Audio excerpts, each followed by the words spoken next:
active week, turning out to be an active Friday before the weekend. So let's jump right into where we are on the futures, and we'll have a review of yesterday's action and overnight action in Asia and Europe. Futures down 7.5, slightly off the lows of the morning at 1917.25. So again, we're in a risk off trade this morning once again. Getting into the markets yesterday, we started off with a risk off trade in the morning, continued weakness for the entire day with the averages closing at or near the lowest levels of the trading day. Dow Jones down 1.97% at 16,659.25. S&P 500 down 2.07% at 1928.21. Nasdaq down 2.02% at 4378.34.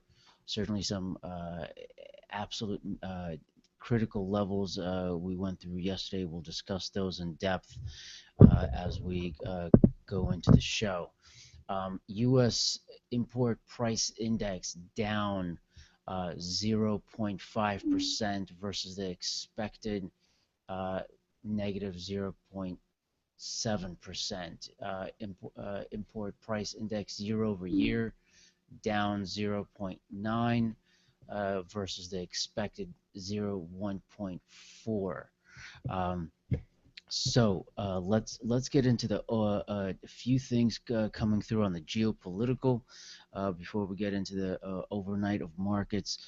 Certainly monitoring the ISIL Syria airstrikes. Turkey, that's been in the news. They're pushing for a no-fly zone on the Syrian border. A real concern there in terms of whether they can push through that border, and if that happens, we may have a Article 5 Washington Treaty situation according to NATO. Again, we've been saying this, and the reason that we bring this up because it clearly eyes are, investors, institutional eyes are on this particular situation. Should the situation escalate outside of the immediate areas of Syria, Iraq, and go into Turkey. So again, really monitoring that. We've been talking about this idea and really conversation about the Russian economy with the impact of the sanctions, with everything to do with the Ukrainian-Russian crisis that's been going on for months now. So eyes are on the ruble, how Russia is responding to that depreciating ruble with respect to other currencies. Certainly oil is down again this morning, down $1.44 at $84.31. So it's clearly having an impact on the Russian economy and how that government is going to deal with that. Also with the discussing how Eastern Europe, not just Western Europe, dealing with what's happening in the perceived global slowdown, but really the perception of what's happening in Eastern European countries. We saw last week that earlier this week, actually, Polish central bank cut interest rates more than expected. So moving on, for today, there's no POMO for Friday, October 10th. We discussed the import prices, again, down 0.5% versus the expected 0.7%. Import price index down year over year, down 0.9% versus the expected 1.4%. A few Fed speakers today. We have Plosser, George, Fisher, and Lacker all today, respectively 9, 1, 1:30, 3 o'clock in the afternoon. We have a Treasury budget at 2 p.m. as well. Now remember, this is on the heels of the FOMC minutes. Say what you will, but when you begin to dig in a bit into those FOMC minutes, you begin to understand where the true concern and where the true um, intentions of the Fed are with respect to governors, what they're saying, whether it's a speaking engagement, but the minutes are absolutely critical, and that's why so what we did here, again, real concern of a global slowdown. They were concerned about the dollar strength with respect to um, this. The effect on specifically exports for U.S. Manufacturers and so forth. So also they provided PCE and GDP estimates. I put in a link in there. This goes directly to the federalreserve.gov site. It's a PDF, a great document. Weekend's coming up. You have a few minutes to read. Highly recommend it. You really get a really good feel of what each individual member is really discussing. And so that link is in there on the IMF, and we see this continued discussion of what's happening globally, where IMF cuts China GDP growth to 7.44 versus 7.6. Certainly, yes, they're still expected to grow, but slower. And we know that China has commented on the fact that they are comfortable with slower growth. Moving on, and what we did on the Fed minute projections, we put this up. This is kind of a nice projection there, nice visual there with respect to central tendencies versus the range of what they're expecting. Real GDP, where the June projections are, you see where they're expecting their unemployment rate to be. The personal consumption expenditure, the real thing with the personal consumption expenditure is the fact that it tracks household, and it takes into consideration the preceding period as well. So again, really interesting there, and we see that uh, those expectations with respect to PCE and core PCE. So again, I think that's really interesting. Also, we're going to put up a QE chart. Thanks, Milty. We're going to put up a QE chart in this particular presentation with respect to what happens in markets, and Milton alluded to this. Yes, I'd like him to comment on a little bit this morning as well. Before we get into our guests in a few minutes, is the effect of QE on markets, and we'll put that chart up and as he's discussing. Also, we put a visual in as well on, we certainly track CPI versus the Fed tracks CPI versus PCE. This is directly from the St. Louis Fed. Folks, I highly recommend when such information comes out, when you see a particular Fed speaking, get on these .gov sites. They're free, and great learning opportunity, great educational resources. We'll provide as much as we can on these particular presentations, but what a great sites to really get your head around what's happening in the overall economy. So a few things going on in the global economic Draghi Schäuble discussions, kind of slightly going head to head a little bit. Schäuble certainly is, from the German finance minister, where he does not want Draghi to go into the U.S. quantitative easing style. He's promoting, budget restraint monetary policy. That should be Merkel, not Merket. Excuse me, that's a typo. We'll correct that immediately. There is a willingness to use fiscal stimulus to spur growth. Clearly, what's been in the news recently, and what we've been talking about, is this notion of this perceived slowdown in the global economy and this effect on markets. Greece is going into a confidence vote. We'll touch on that briefly. A couple of things on the supply of oil, and remember something. This is the most traded commodity in the world. A few conversations around this. There's stockpiles of oil. What's the demand? With the global slowdown, will certainly this will spur a decline in oil demand. Also, what's coming out as of late is the Middle East countries discounting prices to China, to Asian countries within the OPEC community. So there's this almost race. I don't want to call it a race to the bottom. I think that'll be inappropriate, but there's this they want to offer their own oil in the marketplace, and so I think we'll continue to see some gyrations within the oil.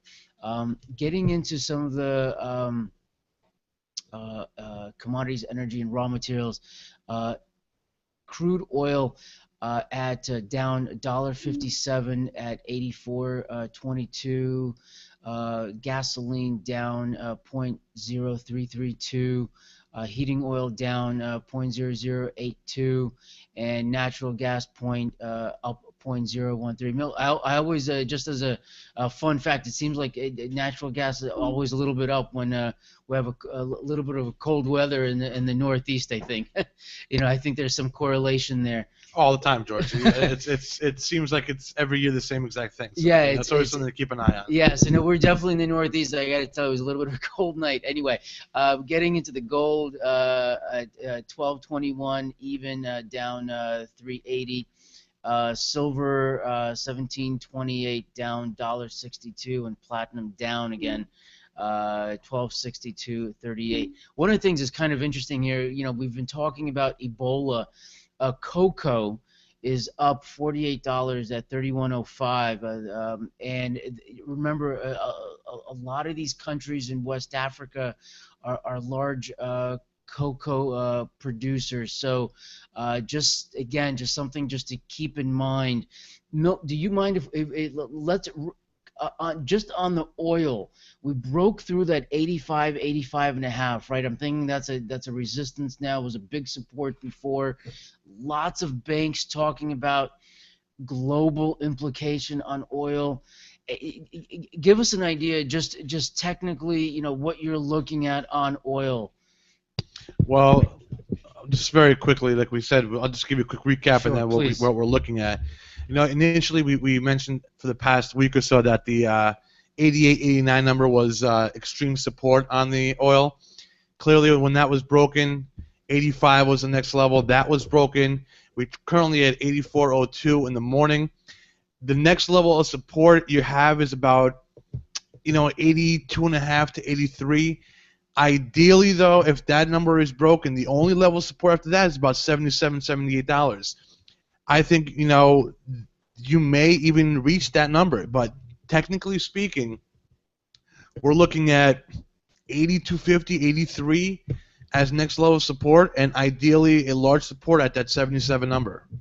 Thank you, Milt. And what we're putting up now is we're going to kind of do this on an ad hoc in a way, putting up a visual of the S&P 500 performance during Federal Open Market Committee action. This is December 2008 through November 2015. Bear with me. Let me find it for you, folks. Where are we here? There. Sorry, guys. As we're looking for let's run through the Asian overnight and European. So Asia, Nikkei down 1.15%, really continuation of the lower markets. Hang Seng down 1.9%.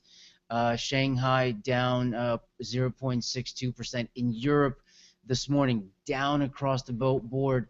FTSE down 1.20. The CAC down 1.47%. The DAX in Germany down 2.04%. So again, there's a clear indication we have futures coming off a little bit off those lows. at negative 5.5. What are we looking at on the future? So we've been real volatile here, right? So volatility has entered the market. Um, it is a Friday, right? So is there a perhaps a little bit of a relief rally in sight with considering we're going into the weekend? Well, it's very difficult to say. You broke a lot of technical levels the past few weeks. You know, we had just had a small little ES pop. The European banks are rallying a little bit, so maybe that could. You need some stabilization in Europe, and until that happens, it's going to be very difficult to get a good understanding of what the U.S. markets will do. You need stabilization in oil. Until that happens, you have no idea what the repercussions could possibly be. It's very hard. It's very difficult. Art Cashin this morning was mentioning the fact that 1925 on the SPX is a very critical number. A lot of people are looking at that number. Keep an eye on that level in the SPX. But right now, George, I'm looking at a lot of things across the board. You have the 10-year down, gold down, oil getting crushed right now at $84. ES is trying to pop here. We're having a little pop in overseas in Europe. I think it's trying to get stabilized. The question is, what will happen when the market's open? No one really knows until that happens. So this, keep levels intact and just watch these. Keep an eye on oil, keep an eye on Europe until the bell rings at 9:30. Thanks, Mel. In the 10-year, we're looking at 2.314. One of the things that we're finding absolutely interesting here is this 10-year, and Milt, agree with me or disagree with me. This 10-year has just been at a level where no one was expecting it to be, right? Whether through it's been in this range for just an exorbitant amount of time, whether they're good times or bad. We've seen this actually the yield come down with the concern of global slowdown. We really haven't seen a pop in the yield in quite some time. Correct? You're 100% correct. Even with when we have positive numbers, when non-farm payrolls came out, great numbers, the 10-year reversed down. So you think to yourself, what exactly is, what's the right feel in this economy? People used to, back in the days, it used to be the 10-year. The 10-year represented what the economy, the foothold on the economy. Currently at 2.314, you think to yourself, is that possible? What is the real reason behind this move in this 10-year? So it's a tough number. It's a number to keep an eye on. It's a number to watch. George? Thanks, Mel. So as you see on your screen, one of the things we've put up is this. We've been talking about the effect of QE on particular markets, and Mel, thanks for this. This is a really great chart. This is the S&P performance during Federal Open Market Committee actions 2008. So we know that QE started in March of 2000. No, what is it? Late 2008, right, Mel? So we see that, and you see the action in the S&P 500. So the thought process here is once QE begins to really finish, what's that impact? So I thought this was a great chart. We'll put this in the repository, and a great resource there. Thanks, Mel. Yeah. We are very pleased to have a great guest with us today. This is someone who we have tremendous respect for, who's been in the markets for. How long have you been in the markets, Gary? Hundreds of years.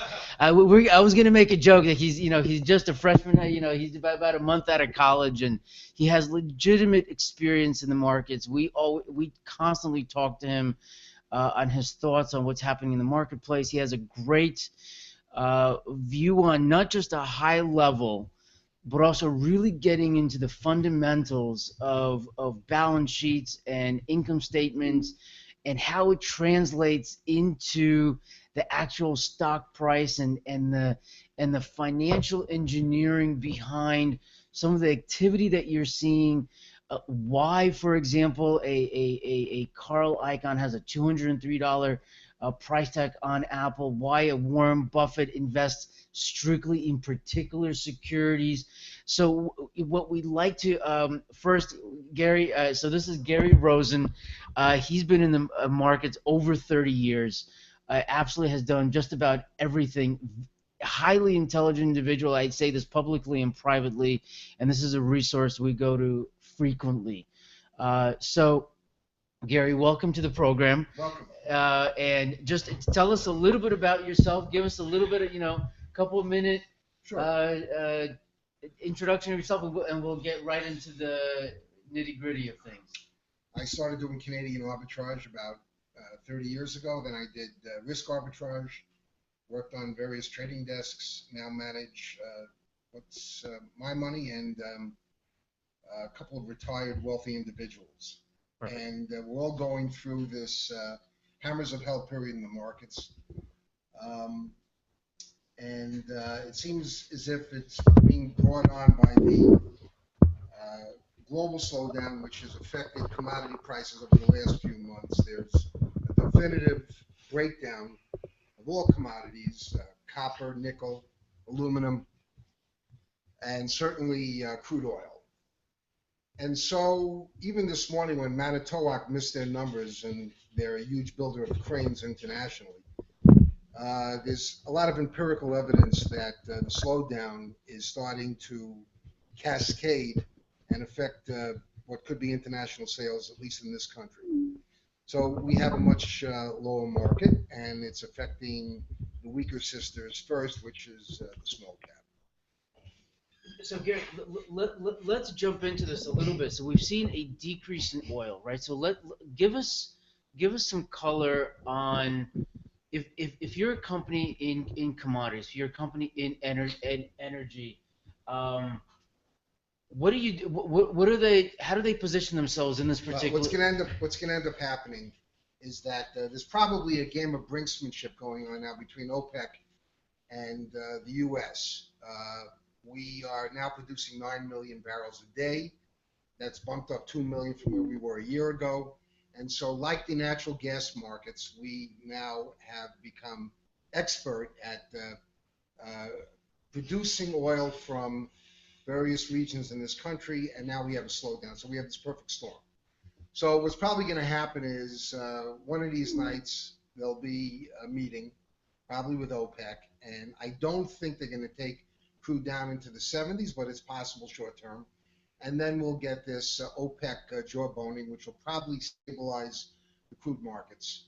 But the gravitational pull right now of all commodities is down, and it's starting to have a really chilling effect on most of our companies.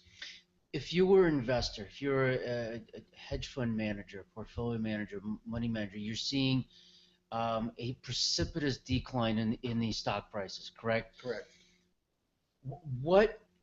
What are you looking for as an impetus for a turnaround? What are you looking for? Not as a recommendation, but what do you look for in terms of a turnaround? I think there's going to be a major surprise which nobody's looking at.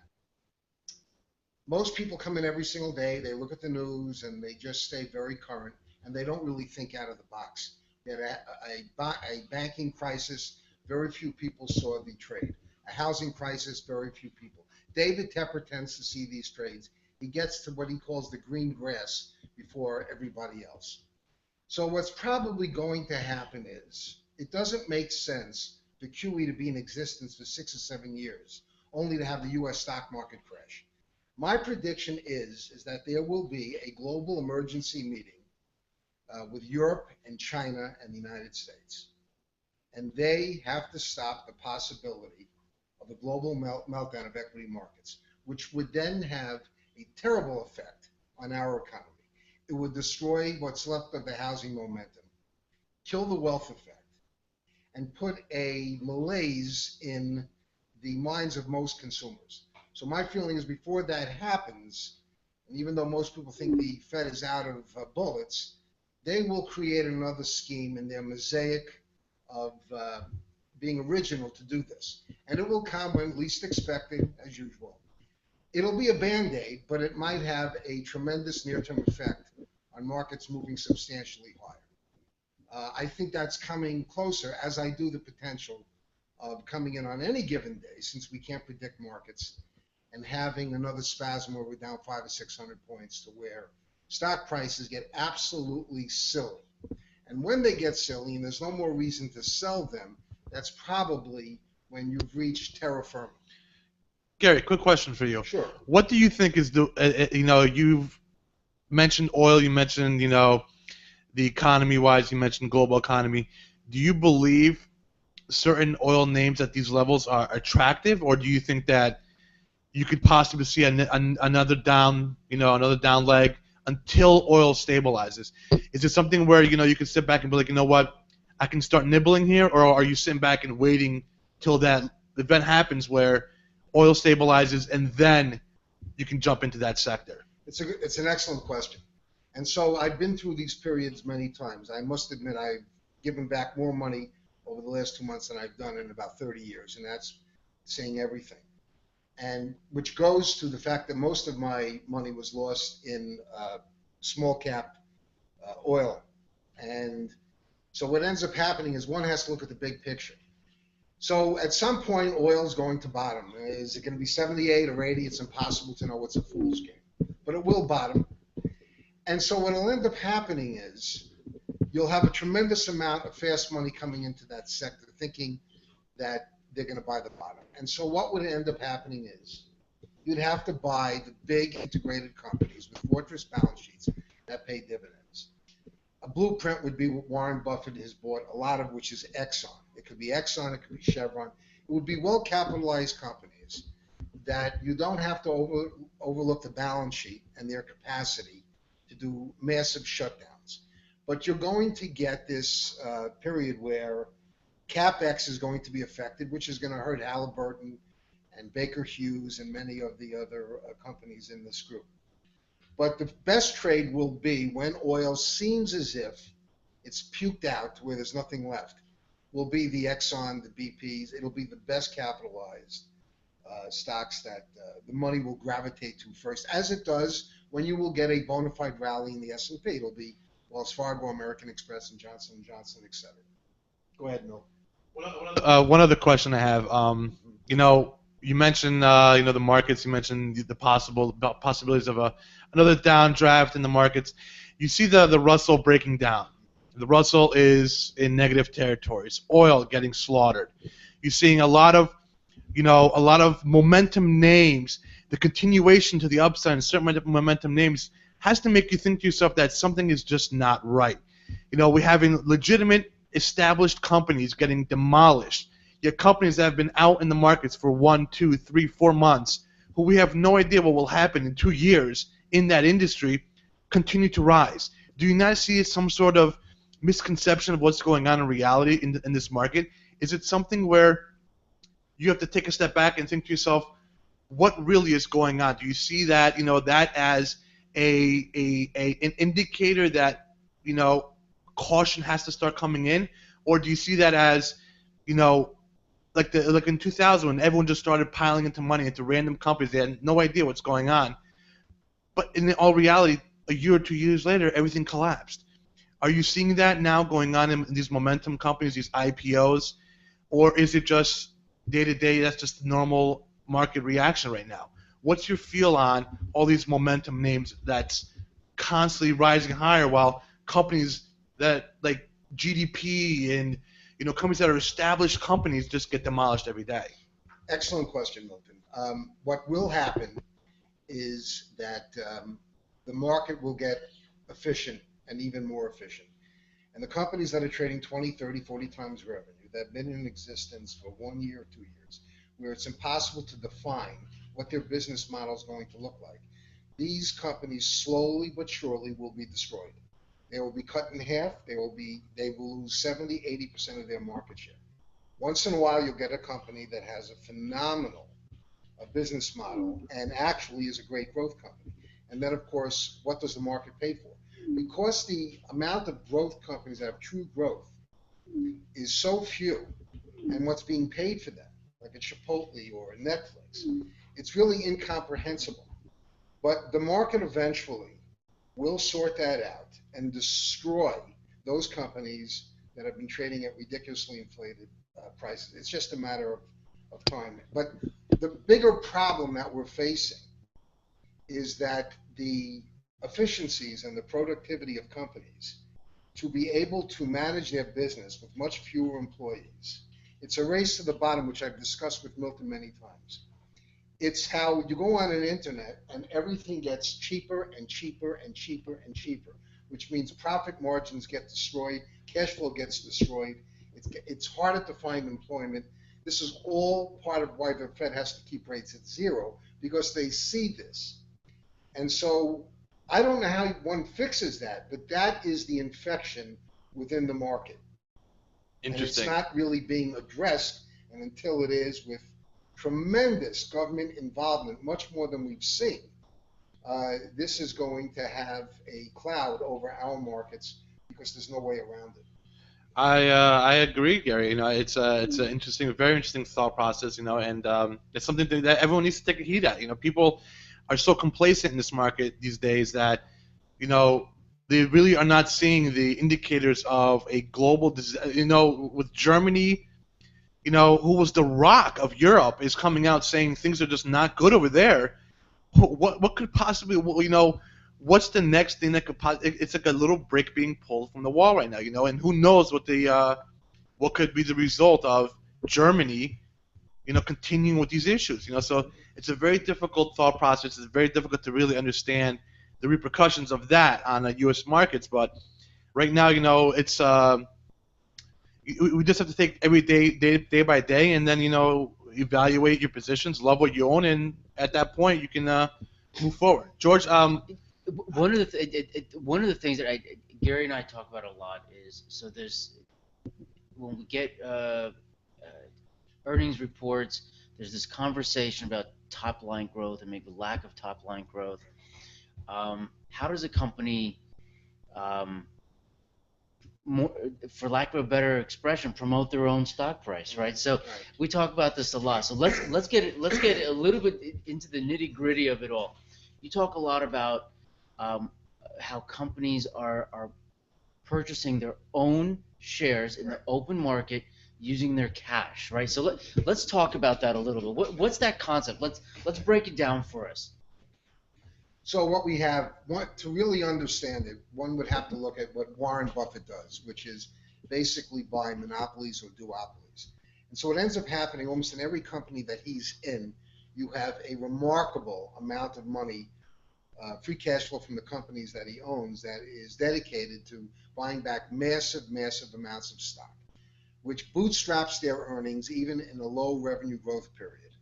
And it's almost controlling the earnings, much of the way Jack Welch did 20 years. So whether it's Wells Fargo or it's American Express or it's IBM, all these companies will buy back so much stock that even if the revenue growth is anemic, they'll meet their earnings. And so what ends up happening is it makes his equity worth more, and it reduces volatility, which of course he hates, unless he's buying things like Bank of America or Goldman Sachs when they come begging for his money. But that scheme is where why probably the S&P has been able to stay at these type of levels. But if one obviously digs down, companies that do not have this scheme have been injured terribly. But it goes back to Icon's point in Apple, which is my biggest position, and I believe it is the most compelling big cap. And Icon's right. You have a company that has $150 billion earning no rate of return when their return on equity is probably over 50%. So that makes no sense. But the last companies to go down and get the infection will be these companies like Home Depot, which is a great company, but should be affected by a consumer that is under siege. And housing, by the way, which we really haven't discussed, is starting to roll over. But the bottom line is these companies dedicate almost 10% buybacks per year, which is a controlled situation, and that's why the volatility is not great in Federal Express and American Express and these type of companies. I'm not saying that it won't happen, but the likelihood is that they're going to go on their merry way because they've already figured out how to control their earnings. Gary, that's a great point. We've talked for years how companies have amassed this huge amounts of cash on their balance sheets, right? And we're starting to, as you've indicated, they're starting to use it. Whether they're using it for M&A, whether they're using it for a protection from M&A, or they're using it to buy back their stock, right? So basically, what happens is, and some of our viewers are a little bit new to the market, so we're going to break this down a little bit further, and so basically, they're using their cash to buy their own securities in the open market. When they issue dividends, right? That basically they own their securities.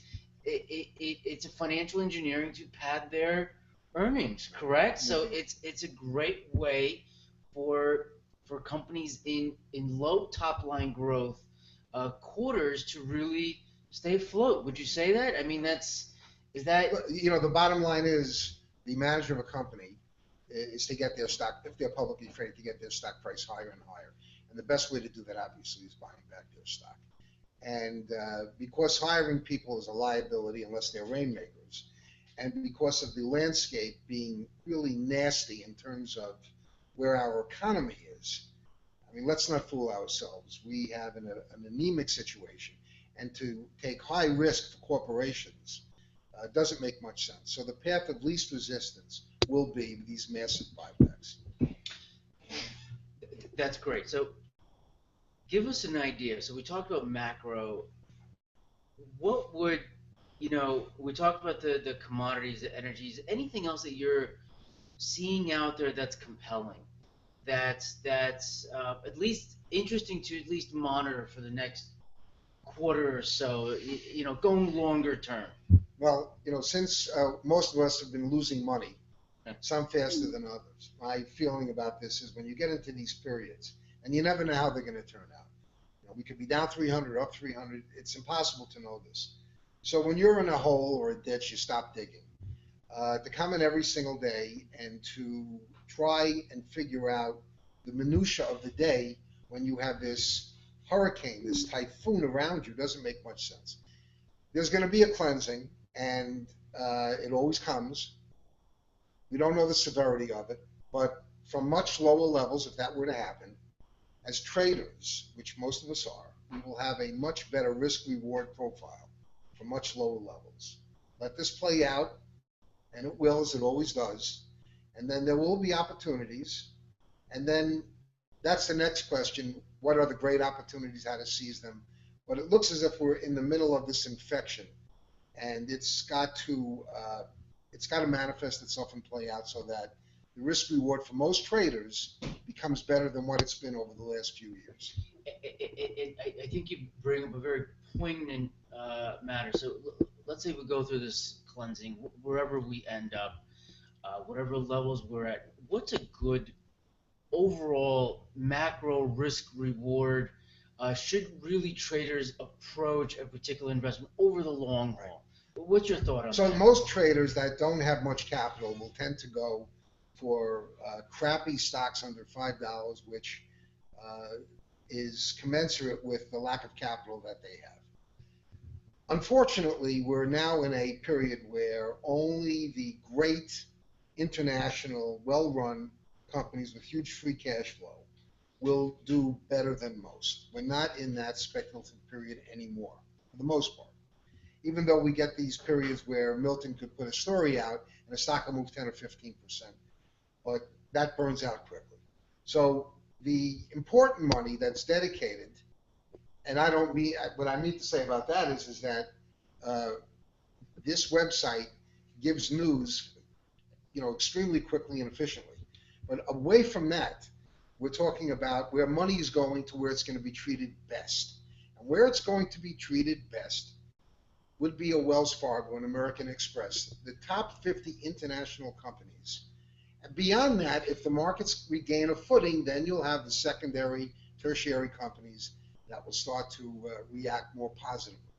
But I think the big theme is, at this point, since I have to run, is that at some point, depending upon how the markets are degraded, there will be an emergency meeting, because I do not believe the federal government will allow the markets to become untethered to where we now have a massive problem. I think they've learned very, very well from the past, from the period of the Depression, that sometimes the government has to take control, and we probably are in one of these periods. So it would not surprise me to walk in on a Monday or a Tuesday and have this international orchestration of another growth scheme, which probably that's all it is, but it could have a tremendous effect on near-term markets. In any event, I look forward to our next chat. Thank you. Gary, one quick question. Yes. The clock's fast. Don't worry. That's like 3-4 minutes fast. I just have one Sure. question for people. Yes. You are a very a fundamental long-term views are tremendous.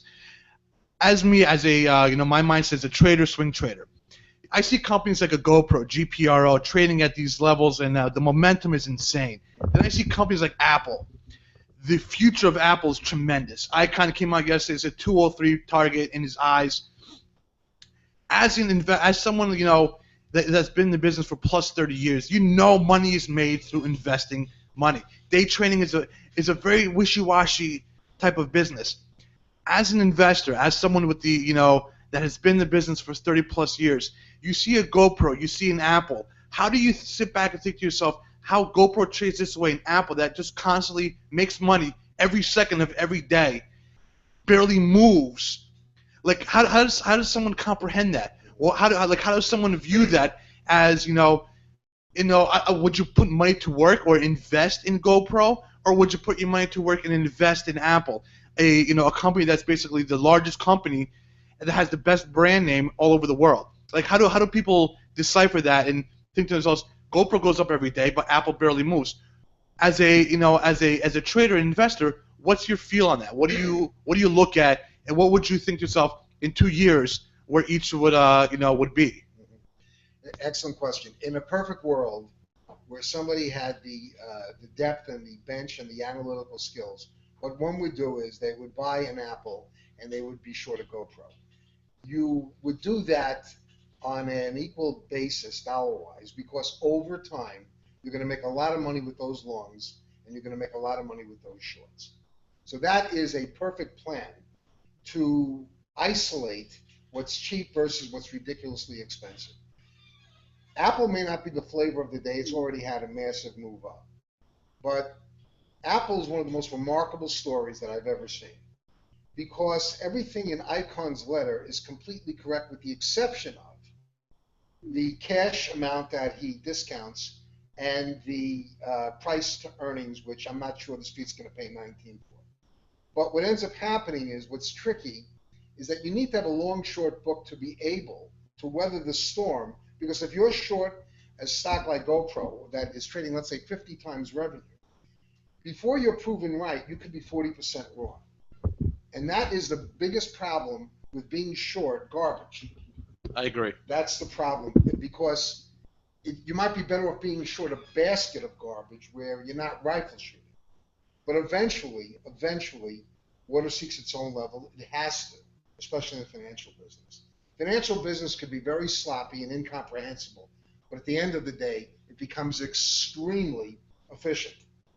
And so the ridiculous part of our business is, for quarter after quarter after quarter, a company misses by a penny or misses by $2 million, the stock goes down 30%. Yes. Where we're so granular. But then you get into periods where stocks become like toilet paper, like now. Analyst reports mean nothing. Earnings mean nothing. It is the overwhelming psychological effect now for where stocks go. And so we've decoupled from the granularity of research. I agree 100%. How bad can things be? Yep. And one has to respect that. Exactly. A great answer. Thank you very much. We want to thank Gary Rosen for joining us. This is one of the people we speak with often, and his opinions are really provide another level of complexity to what we do, and thank you so much for joining. I hope you'll come. My pleasure. I hope you'll come back. Yep, love It's to. it's been an absolute pleasure having you on. Thank you, Gary. Anytime, boys. Elvis has left the building, ladies and gentlemen. So, as you see, there's lots of conversation going out in the marketplace with respect to opinions and analysts, the importance of reading analysts' reports and understanding the FOMC meeting. So a lot goes into this point of doing your research. One of the things we wanted to target, we're going to switch back to our presentation. We've been putting up some charts as Gary's been speaking. We're going to put up back to our presentation. There's been quite a bit of activity on the both macro and specific stocks. Whether anybody has picked this up or not, there was another St. Louis teen shooting yesterday in Missouri. Remember, in Missouri, this was where Ferguson was. So you may want to just watch DGLY and Taser. Ebola has been in play for quite some time. We've seen that. We have the list up there. So a couple of things going on in Ebola. We have the Spain situation, monitoring that nurse, and again, these particular securities that we have listed here can and may fluctuate based on the news. Certainly, we have the death case in Dallas, possibility of a second case. There was a possible French case in Paris. Also, we're just hearing this morning that there was a first suspected case of Ebola virus in Brazil. Brazil suspect patient traveled via Morocco. So again, we're going to continue to see these stories come through in and out, and the effects on that. So again, we'll always have this in our repository, and at least once a day we'll update our Ebola stock list, and we'll post that in the newsroom as we go through this. Plosser is currently speaking at the moment.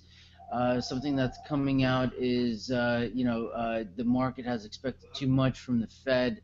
Again, that's just, his presentation. We're going to take a quick check of where the futures are, negative at 3.25 at 1921.75. And where are we on the 10-year? 2.312. Okay, so let's move through on some of the top insider purchases that we have this morning. Let's see, we have INO. Now, INO, remember, this is an Ebola stock. CFO purchasing just under 4,000 shares. INO currently at $10.09. LGND director purchases 11,000 shares at $42.99. Stock not indicating yet maybe at 42.46 that I'm seeing. WWW 10% owner purchases 407,000 shares. WWW currently indicating $18.91. Finished around the same level yesterday. IVAC director purchases 43,000 shares at $6.83. We did have a tick up in volume towards the end of the day yesterday. Initial indication at $6.69. TRC director purchases 3,000 shares. Not a huge amount of shares, but again, it's a director purchase. So again, something that's important to monitor. Currently, TRC not really indicating anything yet for the pre-market. OPK, we always see this come through on the on the insider purchase, 25,000 shares at $8.41. Initial indication at $8.27. So again, we'll see how the we'll see how we open with that. In the news, we'll make this a little bit bigger. APT is an Ebola stock. Sorry for the font size on here. APT, we just put that in there. APT up over 26% in pre-market. This is another Ebola stock. Alpha Protech. We'll put that on the list as well. Lake, remember, Lake makes paraphernalia for Ebola hospital type protection. So again, that's up in pre-market at 1975. A couple of news: Blackstone set to plan advisory business spinoff. So a couple of things else in the news that we're picking up here. PEP neutral rating from Credit Suisse. These next few are all Credit Suisse based. Neutral rating price target $95. Slower top line growth. PEP currently indicating at $93.06. Juniper, JNPR. We have neutral. They're pre-announcing. They have that pre-announce currently at $20.13. MCHP. We have Outperform. They still have it on Outperform, but they did lower their price target to 45. Credit Suisse did. Currently in pre-market at $40.32. FDO. We have. Let's see, at Outperform earnings weak as expected. This is also from Credit Suisse. A little bit of a gyration in the morning we have here. So indication of $77.02. And also PKT from Stern Agee. We have it at a price target of $8. Initial indication pre-market is $6.35. We have what we do now is in our repository we'll put in initiates downgrades, as you can see, upgrades, a slew of them to go through. You folks can take a peek through. Again, what we try to do, we bring in. We mention stocks that are widely held, also perhaps some of the smaller cap, that these upgrades or downgrades can have a larger impact on these particular securities.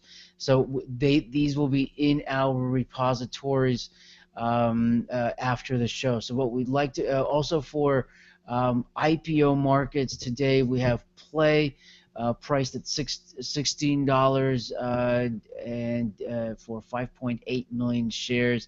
DPLO priced at 13.3 million shares. So one of the things to watch, a few things coming out of geopolitical, Ukraine, Donetsk, People's Republic signed demarcation line deal. So again, let's see if that has any impact on the Ukrainian-Russian crisis. Watching the SPX on the 1930, we've discussed that. So let's have a quick check before we let you folks go. We thank you for joining us for this presentation. Certainly a lot going on in the marketplace. Let's run through the futures and where we are in the markets. In Europe, still down across the board. FTSE down 0.94. CAC and pairs down 0.97. DAX in Germany down 1.68. So certainly continuation. We still have a risk off in futures at 1921.25, down 3.75. Oil down 50 cents off of that initial downdraft in the morning. Currently, we're above that 85.22. Remember, we talked about that 85 to 85.50 levels. Lots of banks looking at that 86 level as well as possibly a buying opportunity.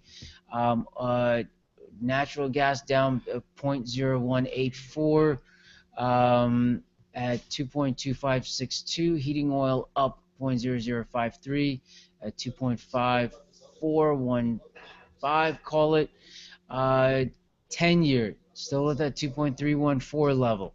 So again, monitoring the overall markets and see what comes out today. This is a Friday, so let's see if we have a little bit of relief on this particular market. Again, it's certainly a risk-off trade coming into today's trading. We thank you for joining us.